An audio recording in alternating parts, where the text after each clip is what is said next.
इंसानी जिंदगी में 15 से 30 साल का जो अरसा है, इट्स अ गोल्डन एरा। ये एक सुनहरा दौर है। You make friends, you lose them, you make mistakes, you correct them, you fall, fail, learn, realize, you hit reality. दोस्त बनते हैं, छूट जाते हैं, आप सीखते हैं, गिरते हैं, हारते हैं, हकीकत का आपको पता चलता है। और ये मोस्ट वरीसम पीरियड भी है। इसमें आपने बहुत कुछ करना होता है। आपके वालिदैन बूढ़े हो रहे होते हैं, नया पार्टनर तलाश करना है, जो ख्वाब देखे थे उनको पीछा करना है, डिग्री मिल रही होती है, यूनिवर्सिटी लाइफ से प्रैक्टिकल लाइफ में आना होता है। तो कुछ चीज़ों का ख़ास ख्याल रखना है आपने। जो पहाड़ आप अपनी कमर पे उठाए चल रहे हैं ना, इनको कमर पे नहीं उठाना था, इनके ऊपर चढ़ के इनको सर करना था। बहुत से लोग गोल नहीं बनाते, आप इन लोगों जैसे ना होना, गोल बनाना।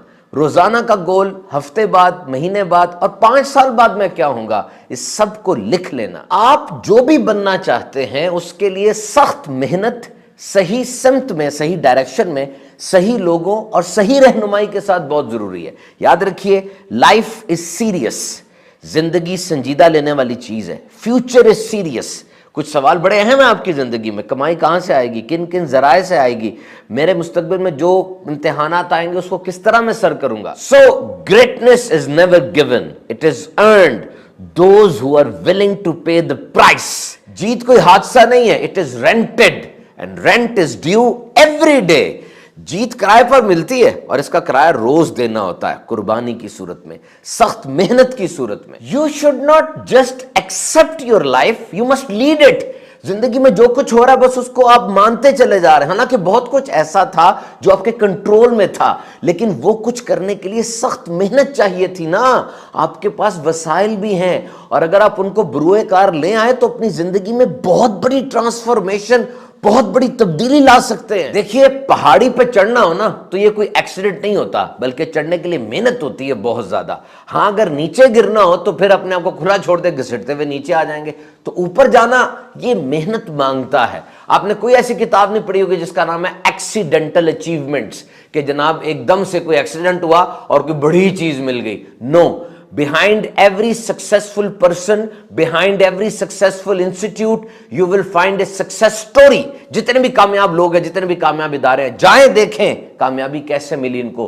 जितने अज्जाए तरकीबी कामयाबी के हैं, सारे के सारे आप वहां मौजूद पाएंगे। सख्त मेहनत, इंतजार, कुर्बानी, Hisar. So try to make your story a success story। Work hard, this is good, but think hard, this is best।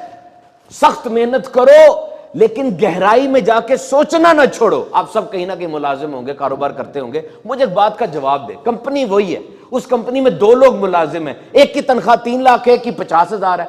दोनों की उम्र भी एक जैसी है, यूनिवर्सिटी भी एक जैसी है, दोनों के उस्ताद भी एक जितने हैं और दोनों की फैमिली बैकग्राउंड भी एक जैसी है और दोनों को मसाइल भी वही है। लाहौर की गर्मी है, लाहौर का मौसम है, लाहौर की ट्रैफिक है। क्या वजह है कि एक बंदा 30,000 कमा रहा है, 3 लाख कमा रहा है? It means that you are not paid for the time you bring in, you are paid for the value you bring इन।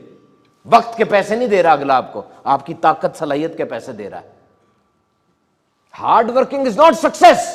सख्त मेहनत कामयाबी नहीं है। कामयाब आदमी वो है जो सख्त मेहनत को कामयाबी में बदलना जानता है। This is the key to success. जी, मैं कुछ हट के जिंदगी गुजारना चाहता हूं, अबव एवरेज। मेरी तनख्वाह कुछ हट के होनी चाहिए, मेरे रिजल्ट्स कुछ हट के होने चाहिए। तो याद रखो, अगर हटकर तनख्वाह चाहते हो ना तो बाकी काम भी हटकर करने पड़ेंगे, मेहनत भी हटकर करनी पड़ेगी, मुस्कुराहट भी तुम्हारी कुछ हटकर होनी चाहिए, तुम्हारा हाथ मिलाने का अंदाज भी कुछ हटकर होना चाहिए। Don't give significant time to insignificant things. ज्यादा वक्त छोटी छोटी चीजों को ना दो, ज्यादा वक्त बड़ी चीजों को दो। If you want to be healthy, study health. सेहतमंद बनना चाहते हो, सेहत को पढ़ो। If you want to be wealthy, study wealth. दौलतमंद बनना चाहते हो, दौलत को पढ़ो। And if you want to be pious, study the life history of pious people. और अगर नेक बनना चाहते हो तो नेक लोगों की जिंदगी को पढ़ो। यह कोई मुश्किल फार्मूला है? This is very easy. अगर आपकी जिंदगी में डिसिप्लिन और नज्म ज़ब्त नहीं है, इसका मतलब आपके फैसले मूड और जज्बात के मुताबिक हो रहे हैं। जब मूड किया कर लिया, जब जज्बात उभरे हो गया, वरना बैठे रहे। بعض لوگ موٹیویشن کا انتظار کرتے ہیں کہ کوئی موٹیویٹ کرے تب ہم کام کریں. اس کے 3 نقصان ہیں. نمبر 1, ایسے لوگوں کی زندگی میں جب کوئی اپرچونٹی, کوئی اچھا موقع آتا ہے, ہو سکتا ہے وہ اس سے فائدہ نہ اٹھا سکے, کیونکہ اگر وہ اس موقع کے وقت موٹیویٹڈ نہیں ہے تو پھر وہ بیٹھے رہ جائیں گے, موقع کوئی اور اویل کر لے گا. نمبر 2, جب ان کی زندگی میں کوئی بڑا حادثہ یا سانحہ ہوتا ہے, یہ بالکل ہی بیٹھ جاتے ہیں. اور نمبر 3, جس جگہ سے موٹیویشن آ رہی ہے, سورس آف موٹیویشن, اگر وہ نہ رہا تو پھر یہ بھی کسی کام کے نہ رہے. تو کیا ہونا چاہیے؟ ڈسپلن. ڈسپلن, نظم و ضبط. یاد رکھیے انسانی زندگی میں the most powerful thing وہ کیا ہے؟ دن کے کسی خاص حصے میں کوئی خاص کام آپ روزانہ کر رہے ہیں, آپ کا وقت, پیسہ, وسائل اس پہ لگ رہے ہیں, یہ عادت بن جاتی ہے اور یہ نظم و ضبط ہے. اب ایسے بندے کو بیرونی امداد یعنی موٹیویشن نہیں چاہیے. گھر میں جیسا مرضی بڑا سانحہ حادثہ ہوتا رہے, اس کے جسم کو تو عادت پڑ چکی ہے, اس نے تو کام کرنا ہی کرنا ہے. نتیجہ مل رہا ہے کام کرے گا, نتیجہ نہیں مل رہا کام کرے گا, نتیجہ تھوڑا مل رہا ہے پھر بھی کام کرے گا. اور یہ جتنی بڑی کامیابیاں آپ کو نظر آتی ہیں, سمندر کے سینے کو چیر کے پل بن جاتے ہیں, بیماریوں کی دوائیاں, ویکسینیشن ایجاد ہو جاتی ہیں, اور یہ جو بڑے لوگوں کی زندگیاں ہیں, آپ کے خیال میں یہ کیسے کام ہو گئے؟ یہ ڈسپلن اور نظم و ضبط ہے. یہ جو نفوس قدسیاں ہیں, بڑی پرسنالٹیز ہوتی ہیں, آپ کے خیال میں ان کا انداز زندگی کیا ہے؟ جب دل چاہا عبادت کر لی, جب موڈ آیا, جب جذبات ابھرے کوئی کام کر لیا, ورنہ بیٹھے رہے؟ No. Daily with consistency, this is the key of success. So discipline, no. Self discipline, no. Consistent self discipline, نظم و ضبط, ذاتی نظم و ضبط, مستقل کام.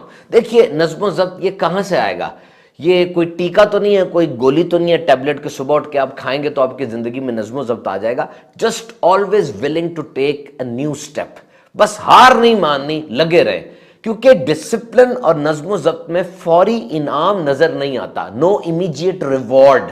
بس 9 دفعہ آپ نے قدم اٹھایا, 9 دفعہ آپ ہار گئے, 10واں قدم بھی ضرور اٹھانا ہے, کیونکہ 9 قدم آپ کو جیت کے قریب لا چکے ہیں. And remember, all disciplines are interrelated. یہ چھوٹی عادت بڑی عادت کوئی نہیں ہوتی. Every new discipline affects the rest. ایک کوئی چھوٹی عادت میں نظم و ضبط پیدا کر لیں, باقی سب کچھ سیٹ ہونا شروع ہو جاتا ہے. آپ واک کرنا شروع کر دیں, ہو سکتا ہے واک کی عادت جب شروع ہو آپ سیب کھانا بھی روزانہ شروع کر دیں. سیب کھانے کے بعد وقت کی پابندی بھی آپ کی ذات میں آ جائے. روزانہ برش کر رہے ہیں آپ, روزانہ مسواک شریف کر رہے ہیں آپ, اور پھر اپنے کاموں کو لکھنے کی عادت بنا رہے ہیں آپ, تو ایک چیز کو سیٹ کر لیں, اس کا اثر پوری زندگی پر ہونا شروع ہوگا. اور آپ یہ جو پوچھتے ہیں کہ کانفیڈنس اور خود اعتمادی کیسے آئے گی, کوئی بڑا فارمولا نہیں ہے, کوئی بڑی کلاسز دینے کی ضرورت نہیں ہے. Just one thing, start a discipline and stick to it. بس کسی کام میں نظم و ضبط بنا لیں اور اس میں قائم استقامت کے ساتھ رہیں, پہاڑ جیسا حوصلہ آپ کے اندر آ جائے گا.